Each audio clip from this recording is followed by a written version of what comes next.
Dear students, তোমরা যারা এখন দশম শ্রেণীতে পড়ছো, অর্থাৎ 2027 সালে তোমরা মাধ্যমিক পরীক্ষায় বসবে, তোমাদের ফার্স্ট সামারটিভ ইভ্যালুয়েশন বা ফার্স্ট ইউনিট টেস্ট পরীক্ষা এপ্রিল মাসের প্রথম সপ্তাহ থেকে শুরু হতে চলেছে। এই পরীক্ষাটি 40 নম্বরে হলেও কিন্তু খুবই গুরুত্বপূর্ণ, কারণ এই পরীক্ষার মাধ্যমেই তোমাদের মাধ্যমিক পরীক্ষার প্রস্তুতির প্রথম ধাপ শুরু হয়। তাই ইউনিট টেস্ট পরীক্ষাগুলি মোটেই অবহেলা করা উচিত নয়। আজ আমি আলোচনা করব তোমাদের ইতিহাস সায়েন্সের নিয়ে। ফার্স্ট সামারটিভ ইভ্যালুয়েশনে বোর্ডের অর্থাৎ মধ্যশিক্ষা পর্ষদের সিলেবাস অনুযায়ী তোমাদের 3টি চ্যাপ্টার বা 3টি অধ্যায় পড়া থাকবে।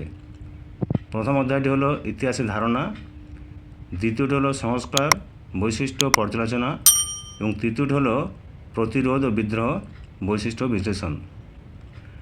আজ আমি প্রথম অধ্যায়ের 1 মার্কের গুরুত্বপূর্ণ প্রশ্ন, তাদের উত্তর, 2 মার্ক এবং 4 মার্কের গুরুত্বপূর্ণ প্রশ্নগুলি তোমাদের সঙ্গে শেয়ার করব, যেগুলি তোমাদের ফার্স্ট ইউনিট টেস্টে আসার সম্ভাবনা প্রবল। তাই ভিডিওটি স্কিপ না করে শেষ পর্যন্ত দেখবে। প্রথম অধ্যায়ের প্রথমেই রয়েছে MCQ. Mohun Bagan club IFA shield জয়লাভ করেছিল 1911 খ্রিস্টাব্দে। দ্বিতীয় প্রশ্নটি রয়েছে, সোমপ্রকাশ ছিল একটি সাপ্তাহিক পত্রিকা। তৃতীয় এমসিকিউটি রয়েছে, বিপিনচন্দ্র পাল লিখেছেন 70 বৎসর। 4 নম্বর এমসিকিউ রয়েছে, জীবনের ঝরাপাতা গ্রন্থটি হলো একটি আত্মজীবনী। 5 নম্বর এমসিকিউটি রয়েছে, নদিয়া কাহিনী এই গ্রন্থটি রচনা করেন কুমুদনাথ মল্লিক। 6 নম্বর রয়েছে, সত্যজিৎ রায় যুক্ত ছিলেন শিল্প চর্চার ইতিহাসে। 7 নম্বরের এমসিকিউ রয়েছে, জীবন স্মৃতি এটি কার স্মৃতিকথা? জীবন স্মৃতি রবীন্দ্রনাথ ঠাকুরের স্মৃতিকথা। 8 নম্বর এমসিকিউ রয়েছে, বঙ্গদর্শন প্রথম প্রকাশিত হয় 1872 খ্রিস্টাব্দে। 9 নম্বর এমসিকিউ রয়েছে, ইন্দিরা গান্ধীকে লেখা পিতা জওহরলাল নেহেরুর চিঠিগুলির হিন্দি অনুবাদ করেছেন মুন্সি প্রেমচন্দ। শেষ এমসিকিউটি রয়েছে, হিন্দু মেলার সভাপতি ছিলেন নবগোপাল মিত্র। এরপর আমি আসছি এসএকিউ প্রশ্নগুলি নিয়ে পড়ে। এগুলিও 1 মার্কের। প্রথম প্রশ্ন রয়েছে, সোমপ্রকাশ পত্রিকার সম্পাদক কে ছিলেন? সোমপ্রকাশ পত্রিকার সম্পাদক ছিলেন দ্বারকানাথ বিদ্যাভূষণ।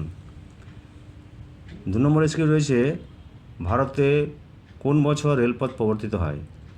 ভারতে রেলপথ প্রবর্তিত হয় 1853 খ্রিস্টাব্দে। সরকারি নথিপত্র কোথায় সংরক্ষণ করা হয়? সরকারি নথিপত্রগুলি মহাফেজখানায় সংরক্ষণ করা হয়। 4 নম্বর প্রশ্ন রয়েছে, কোন বছর সোমপ্রকাশ পত্রিকা প্রকাশনা সাময়িকভাবে স্থগিত রাখা হয়? 1878 সালে। 5 নম্বরে এসে রয়েছে, বঙ্গদর্শন পত্রিকার সম্পাদক কে ছিলেন? বঙ্গদর্শন পত্রিকার সম্পাদক ছিলেন বঙ্কিমচন্দ্র চট্টোপাধ্যায়। 6 নম্বর এসিকিউটি রয়েছে, কাকে বাংলা চলচ্চিত্রের জনক বলা হয়? দাদা সাহেব ফালকেকে বাংলা চলচ্চিত্রের জনক বলা হয়। 7 নম্বর এসিকিউটি রয়েছে, দ্য অ্যানালস পত্রিকাটি কবে প্রকাশিত হয়? দ্য অ্যানালস পত্রিকাটি 1929 সালে প্রকাশিত হয়। 8 নম্বরে রয়েছে, বাংলায় মহিলাদের মধ্যে সর্বপ্রথম চিকিৎসক কে ছিলেন? বাংলায় মহিলাদের মধ্যে সর্বপ্রথম চিকিৎসক ছিলেন কাদম্বিনী গাঙ্গুলি। 9 নম্বর এসকিউ রয়েছে, ভারতে কখন নিম্নবর্গের ইতিহাস চর্চা শুরু হয়েছিল? ভারতে 1980 দশকে নিম্নবর্গের ইতিহাস চর্চা শুরু হয়েছিল।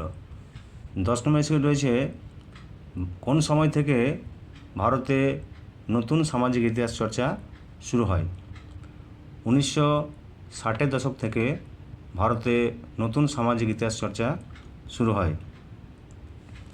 11 নম্বর প্রশ্ন রয়েছে এ নেশন ইন মেকিং বইটি কার লেখা? এ নেশন ইন মেকিং বইটি লেখক হলেন সুরেন্দ্রনাথ বন্দ্যোপাধ্যায়। শেষ প্রশ্নটি রয়েছে সমাচার দর্পণ কবে প্রকাশিত হয়? সমাচার দর্পণ পত্রিকাটি প্রকাশিত হয় 1818 খ্রিস্টাব্দে। এরপরে আমি আসছি প্রথম অধ্যায়ের 2 মার্কের গুরুত্বপূর্ণ প্রশ্নগুলি নিয়ে, যেগুলি তোমাদেরকে 2টি অথবা 3টি বাক্যে উত্তর করতে হবে। প্রথম অধ্যায়ের 2 মার্কের প্রথম গুরুত্বপূর্ণ প্রশ্নটি হলো সরকারি নথিপত্র বলতে কী বোঝায়? দ্বিতীয় গুরুত্বপূর্ণ প্রশ্ন রয়েছে সংবাদপত্র ও সাময়িক পত্রের মধ্যে পার্থক্য কী? 3 নম্বরের গুরুত্বপূর্ণ প্রশ্নটি রয়েছে আত্মজীবনী ও স্মৃতিকথা বলতে কী বোঝায়? 4 নম্বরের প্রশ্ন রয়েছে ভারতীয় জাতীয়তাবাদের ইতিহাসে 1911 খ্রিস্টাব্দ গুরুত্বপূর্ণ কেন? নাম্বার 5 রয়েছে পরিবেশের ইতিহাসের গুরুত্ব কী? 6 নম্বরে থাকছে সামাজিক ইতিহাস কী? নাম্বার 7 থাকছে সামরিক ইতিহাস চর্চার গুরুত্ব লেখো। 8 নম্বরে রয়েছে আধুনিক ভারতের ইতিহাস চর্চার উপাদানগুলি কী কী? 9 নম্বরে থাকছে নারী ইতিহাস চর্চার গুরুত্ব লেখো। 10 নম্বর বা শেষ প্রশ্ন রয়েছে ইতিহাসের উপাদান হিসাবে ইন্টারনেটের গুরুত্ব কী?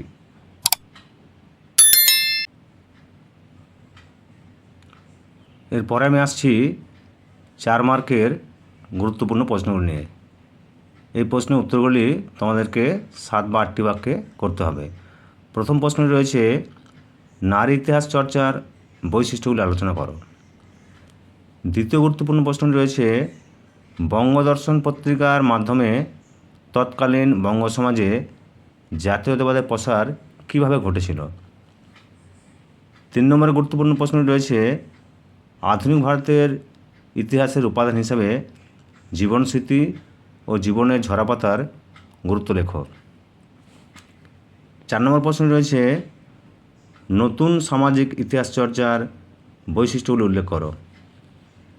5 নম্বরে রয়েছে ইন্দিরা গান্ধীর লেখা পিতা জওহরলাল নেহরুর চিঠিগুলি ইতিহাসের উপাদান হিসাবে গুরুত্বপূর্ণ কেন? 4 মার্কের শেষ প্রশ্নটি রয়েছে সাম্প্রতিককালে পরিবেশের ইতিহাস চর্চা সম্পর্কে আলোচনা করো। যদি ভিডিওটি ভালো লাগে তাহলে লাইক করবে। তোমাদের যে কোনো প্রশ্নের জন্য কমেন্ট বক্সে লিখে জানাবে। আর অন্যান্য বিষয়ে গুরুত্বপূর্ণ সাজেশনগুলি পাওয়ার জন্য আমার চ্যানেলটিকে অবশ্যই সাবস্ক্রাইব করে রাখবে।